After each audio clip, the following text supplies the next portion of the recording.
नमस्कार दोस्तों, जय हिंद, वंदे मातरम। स्वागत करते हैं आपके अपने यूट्यूब चैनल शिक्षा जगत के चैनल राष्ट्र हित में चैनल जायसवाल कोचिंग सेंटर पर। दोस्तों मैं आपके साथ जायसवाल सर। दोस्तों बात करेंगे अपठित गद्यांश को पढ़कर निम्नलिखित में से उत्तर देना है आप लोगों को।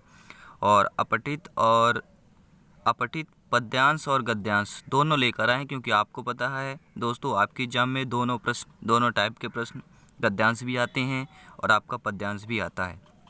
और इससे रिलेटेड आपके 15 प्रश्न टोटल होते हैं और साथ ही साथ पद्यांश में 15 क्वेश्चन हम और अधिक करवाएंगे कि इससे रिलेटेड और भी क्या प्रश्न पूछे जा सकते हैं या पूछे जाते हैं।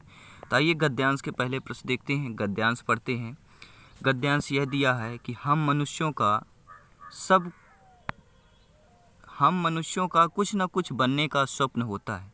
हम अपने स्वरूप को साकार रूप प्रदान करने के लिए उसे अपना आधार और लक्ष्य बना लेते हैं। अपने सपने के आधार पर अपने भविष्य की नींव रखना आरंभ करते हैं। हमारा लक्ष्य कुछ भी हो सकता है।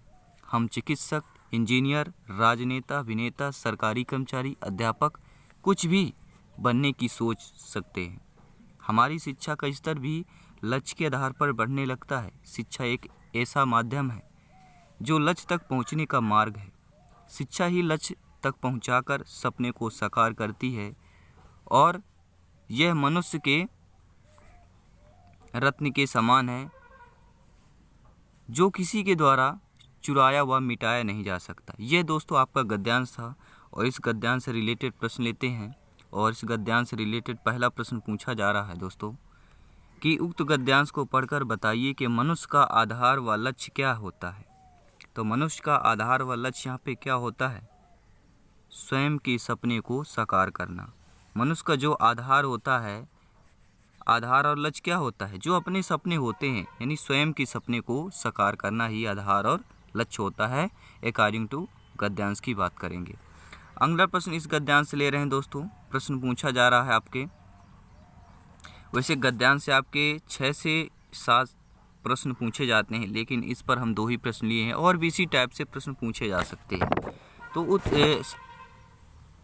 गद्यांश का उचित शीर्षक बताना है या उपर्युक्त शीर्षक बताना है। तो गद्यांश का शीर्षक क्या हो जाएगा?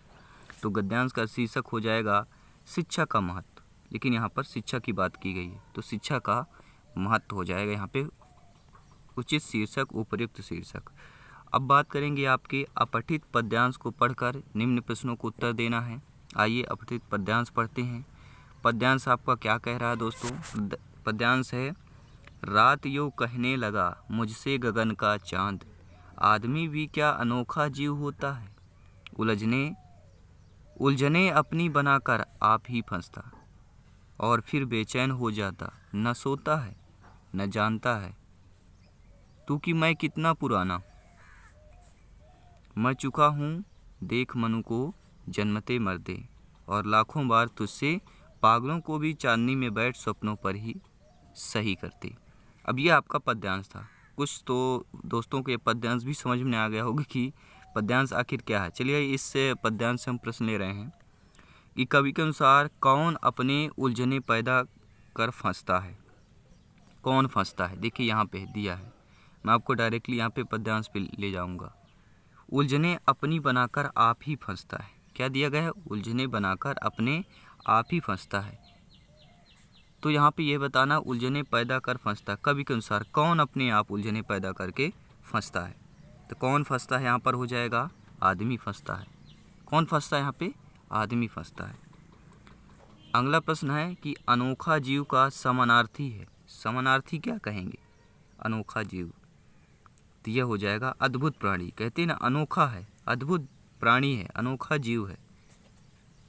अगला प्रश्न दोस्तों ले रहे हैं आपके ग्रामर से, जो कि आपके पद्यांश से और काव्यांश से प्रश्न पूछा ही जाता है। तो हिंदी का पहला महाकाव्य कौन सा है? हिंदी का पहला महाकाव्य आप है पृथ्वीराज रासो। सभी लोग नोट कर लेंगे। टेलीग्राम में ज़रूर ज्वाइन करें, आपको PDF file notes all subject के मिल जाएगी दोस्तों।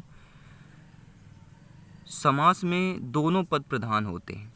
ये लगभग सभी लोग जानते होंगे कि जो द्वंद्व समास होता है इसमें दोनों पद प्रधान होते हैं। जो द्विगु समास होता है इसमें पहला पद संख्यावाचक होता है।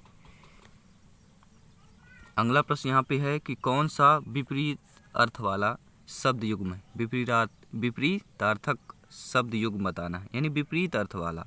तो विपरीत अर्थ वाला शब्द युग्म यहाँ पर कौन सा है दोस्तों, आइए देख लेते हैं कौन सा ऑप्शन होगा।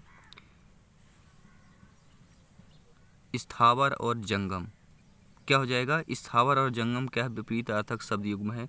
बाकी क्रोध और बैर, प्यास और पानी, चाय और काफ़ी, ये सभी समान है, लेकिन विपरीत अर्थ वाला बी ऑप्शन आपका है। अगला प्रश्न दोस्तों है कि संविधान के अनुच्छेद 343 के द्वारा हिंदी को किसके रूप में मान्यता मिली है। बहुत ही बार एग्जाम दोस्तों पूछा जा रहा है कि संविधान के अनुच्छेद 343 के द्वारा हिंदी को किसके रूप में मान्यता मिली है। तो अनुच्छेद 343 के द्वारा दोस्तों संविधान में जो अनुच्छेद 343 है, इसके द्वारा हिंदी को राजभाषा के रूप में मान्यता मिली है, राजभाषा के रूप में मान्यता मिली है। अगला प्रश्न देखेंगे, उर्मी और वीची पर्यायवाची है। जो उर्मी और वीची पर्यायवाची है दोस्तों, ये जो राजभाषा ये बात आई है, ये आपके मध्य प्रदेश की बात कर रहे हैं कि संविधान के अनुच्छेद 343 के द्वारा हिंदी को जो है मध्य प्रदेश को राजभाषा के रूप में मान्यता मिली है। सभी लोग नोट कर लेंगे। अगला प्रश्न है कि उर्मी और वीच पर्यायवाची है, किसके पर्यायवाची हैं। तो यह आपके दोस्तों किसके पर्यायवाची हो जाएंगे, लहर के, क्या है, लहर के पर्यायवाची उर्मी और वीच हो जाएंगे। अगला प्रश्न ले रहे हैं, कौन सा वाक्य गलत है, गलत वाक्य का चयन करना है। तो देखिए, राकेश का आचरण बुरा है, आकाश बहुत विशाल है, मुझे एक गिलास पानी चाहिए, ये तीनों वाक्य आपके सही है। लेकिन जो गलत वाक्य है, पहला ही ऑप्शन है कि गोदान हिंदी लिपि में लिखा उपन्यास है, तो ये आपका गलत वाक्य हो जाएगा। अगला प्रश्न ले रहे हैं दोस्तों कि अंदर है और बाहर बहे, अंदर है और बाहर बहे, जो देखे सो मोरी कहे, किसकी पहेली। दोस्तों पहेली भी प्रश्न आ जाते हैं आपके, अंदर है और बाहर बहे, जो देखे सो मोरी कहे, किसकी पहेली हो जाएगी। तो राइट आंसर क्या हो जाएगा, खुसरो की। जी हाँ, यह अमीर खुसरो यानी खुसरो की पहेली है। अगला प्रश्न यह है कि समोच्चारित भिन्नार्थक शब्द नहीं है। देखिए, पहले बात हम कर लेते हैं कि समोच्चारित भिन्नार्थक शब्द कौन कौन से हैं। देखिए, जरा जरा, कुल कुल, गणना और गणना, ये क्या है, समोच्चारित भिन्नार्थक शब्द है। लेकिन पग पग जो है ये भिन्नार्थक शब्द नहीं है। तो according to question right option number B हो जाएगा। सभी मेरे प्यारे मित्र, सभी भाई बहन, सभी शिक्षक बंधु एक बार वीडियो को दिल से लाइक कर देंगे। बात करेंगे, सभी क्लासेस चल रही, जरूर अटेंड करें दोस्तों। प्रश्न है कि रामचंद्रिका नामक काव्य ग्रंथ के रचनाकार कौन है। जो रामचंद्रिका नामक काव्य ग्रंथ है, इसके रचनाकार कौन है। क्योंकि दोस्तों हम तैयारी कर रहे हैं आपके हिंदी में गद्यांश पद्यांश में 15 में से 15 और हिंदी पेडागॉजी नहीं शिक्षण शास्त्र में भी 15 में से 15। तो आपको प्लेलिस्ट जरूर चेक करें, वहाँ आपको आपके सिलेबस के आधार पर ही प्रश्न मिलेंगे। तो रामचंद्रिका नामक काव्य ग्रंथ के रचनाकार कौन है दोस्तों। तो राइट आंसर हो जाएगा केशवदास। रामचंद्रिका रचना के जो काव्य ग्रंथ है, इसके रचनाकार केशवदास जी हैं। अगला प्रश्न है दोस्तों कि अपनी मनमानी करना और दूसरों के साथ तालमेल न रखना हेतु उपयुक्त लोकोक्ति हो जाएगी। तो यह लोकोक्ति होगी, अपनी अपनी ढपली, अपना अपना राग, यानी अपनी मनमानी करना, दूसरों के साथ तालमेल न रखना हेतु उपयुक्त लोकोक्ति होती है अपनी अपनी ढपली और अपना अपना राग। अगला प्रश्न दोस्तों ले रहे हैं कि उपकार को मानने वाला होता है, उपकार को मानने वाला होता है, इसे एक शब्द में क्या कहेंगे। तो उपकार को मानने वाला क्या हो जाएगा आपका, कृतज्ञ कहलाता है दोस्तों। उपकार को मानने वाला कृतज्ञ कहलाता है। अगला प्रश्न दोस्तों ले रहे हैं, प्रश्न पूछा जा रहा है आपका, ध्यानपूर्वक देखिएगा। अब इस पर प्रश्न है कि सही वाक्य का चयन करना है। तो आइए देखते हैं पहले सही वाक्य कौन सा है। तो ऑप्शन सभी पढ़ेंगे। तो बी ऑप्शन देखिए, तुलसीदास ने रामचरित नामक ग्रंथ की रचना की।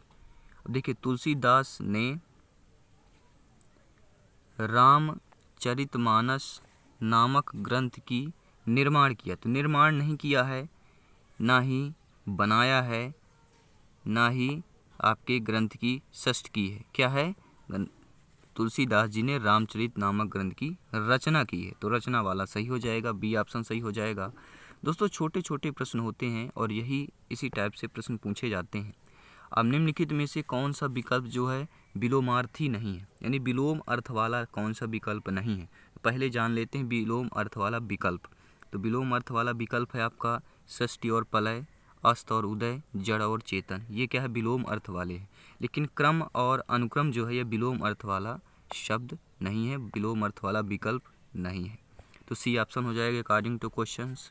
और अगला प्रश्न पूछा जा रहा है कि कृष्ण शब्द का अर्थ क्या होता है। कृष्ण शब्द का अर्थ है वासुदेव, वेद व्यास, श्याम। तो मेरे को लगता है सभी है दोस्तों। जी हाँ, उक्त तो सभी हो जाएगा। ये सभी कृष्ण शब्द के अर्थ हैं। अगला प्रश्न आइए देख रहे हैं स्क्रीन पर। प्रश्न क्या पूछा जा रहा है कि किस छंद के प्रत्येक चरण में 26 मात्राएं तथा 14 एवं 12 मात्राओं के बाद यति होती है। यानी ऐसा कौन सा छंद का चरण है आपके जिसमें 26 मात्राएं होती हैं तथा 14 एवं 12 मात्राओं के बाद यति होती है। तो वह आपका छंद है दोस्तों, कौन सा हो जाएगा, गीतिका। जी हाँ दोस्तों, वह आपका गीतिका छंद हो जाएगा। अगला प्रश्न यहाँ पे ले रहे हैं कि व्याप्ति कई वाक्यों तक पहुँचती है। किसकी व्याप्ति कई वाक्यों तक पहुँचती है। तो यह आपका हो जाएगा लोकोक्ति। लोकोक्ति की व्याप्ति जो होती है कई वाक्यों तक पहुँचती है। तो सी ऑप्शन सही हो जाएगा। अगला प्रश्न दोस्तों ले रहे हैं कि किसमें जो है किसी व्यक्ति के जीवन चरित्र का वर्णन होता है। यानी किसी व्यक्ति का जीवन के चरित्र का वर्णन किस में होता है, एकांकी में, प्रबंध काव्य में, प्रगीत में, गीति नाट में। तो राइट आंसर क्या हो जाएगा साथियों, वह हो जाएगा प्रबंध काव्य। क्या होता है, जो आपका प्रबंध काव्य होता है इसमें आपका किसी व्यक्ति के जीवन का चरित्र का वर्णन किया जाता है प्रबंध काव्य में। अगला प्रश्न है कि जिन वाक्यों से एक क्रिया के दूसरे क्रिया पर निर्भर होने का बोध होता है वह है। जिन वाक्यों में एक क्रिया से जो है दूसरे क्रिया पर निर्भर होने का बोध हो, तो ऐसा वाक्य कहलाता है, क्या कहलाएगा, संकेतवाचक कहलाता है। संकेतवाचक की पहचान है दोस्तों कि एक क्रिया से दूसरे क्रिया पर निर्भर होना का बोध होता है। अगला प्रश्न है कि मैं चाहता हूँ कि मैं भी कल तुम्हारे साथ ही घर चलूँ। अब वाक्य कौन सा हो जाएगा, मैं चाहता हूँ कि मैं भी कल तुम्हारे साथ ही घर चलूँ। तो कैसा वाक्य हो जाएगा आपका, इच्छावाचक हो जाएगा। मैं भी चाहता हूँ, चाहे या चाहिए ऐसा शब्द आए तो इच्छावाचक शब्द होते हैं आपके। अगला प्रश्न आइए ले रहे हैं दोस्तों स्क्रीन पर। प्रश्न है कि कलम तोड़ना मुहावरे का आशय है। तो कलम तोड़ना मुहावरे का आशय हो जाएगा बहुत अच्छा लिखना। कहते हैं ना, कमर तोड़ मेहनत कर दी, यानी बहुत ज़्यादा मेहनत करना। तो यहीं पर है कलम तोड़ना यानी कि बहुत अच्छा लिखना। अगला प्रश्न है कि समास के प्रकार होते हैं। बहुत बार आप जानते हैं लेकिन कंफ्यूज हो जाते हैं दोस्तों इन प्रकार के प्रश्नों को। तो समास आपके 6 प्रकार के होते हैं और समास संधि से प्रश्न जरूर आते हैं। तो बेहतर यहाँ पे तैयारी कीजिए। सभी क्लासेज सभी वीडियोज आपको मिल जाएंगे दोस्तों। छत्तीसगढ़ी बोली संबद्ध है। अब मध्य प्रदेश का पहले तो विलय था आपका, 2000 में छत्तीसगढ़ अलग हुआ है। तो छत्तीसगढ़ की बोली संबद्ध है, किससे संबद्ध है दोस्तों, तो ये आपका हो जाएगा पूर्वी हिंदी से। छत्तीसगढ़ की जो बोली पूर्वी हिंदी से संबद्ध है। अगला प्रश्न दोस्तों ले रहे हैं कि जहाँ किसी उक्त में वक्ता के अभिप्राय से दूसरे अर्थ की विकल्प की जाए वहाँ होता है। जहाँ किसी उक्त में वक्ता के अभिप्राय से दूसरे अर्थ की कल्पना की जाए तो वहाँ होता है। तो वहाँ क्या हो जाता है आपका, वक्रोक्ति अलंकार होता है। जहाँ किसी उक्त में वक्ता के अभिप्राय से दूसरे अर्थ की कल्पना करें तो वहाँ पर वक्रोक्ति अलंकार होता जाता है। और भ्रांतिमान में जहाँ भ्रम की स्थिति पैदा होती है वह आपका भ्रांतिमान अलंकार हो जाता है। अगला प्रश्न दोस्तों ले रहे हैं, कौन सा विकल्प शब्द युग्म है। अब शब्द युग्म की पहचान करना है तो कौन हो जाएगा, लक्ष्य और लक्ष्य, खट खट, घर, वर, ये सभी दोस्तों शब्द युग्म है। तो उक्त सभी हो जाएगा। अगला प्रश्न दोस्तों ले रहे हैं आपकी स्क्रीन पर है कि कौन सा कथन असत्य है, यानी गलत कथन का चयन करना। असत्य कथन, नकारात्मक। तो आइए देख लेते हैं कौन सा कथन आपका असत्य हो जाएगा।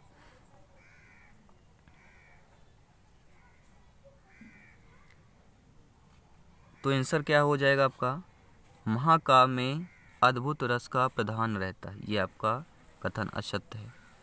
बाकी महाकाव्य में 8 या उससे ज़्यादा अधिक सर्ग होते हैं, ये बात सत्य है। महाकाव्य में अनेक छंदों का प्रयोग होता है, ये भी सत्य है। और महाकाव्य का नायक धीरोदात्त गुणों से युक्त होता है, ये भी सही है। लेकिन बी ऑप्शन आपका कथन असत्य है।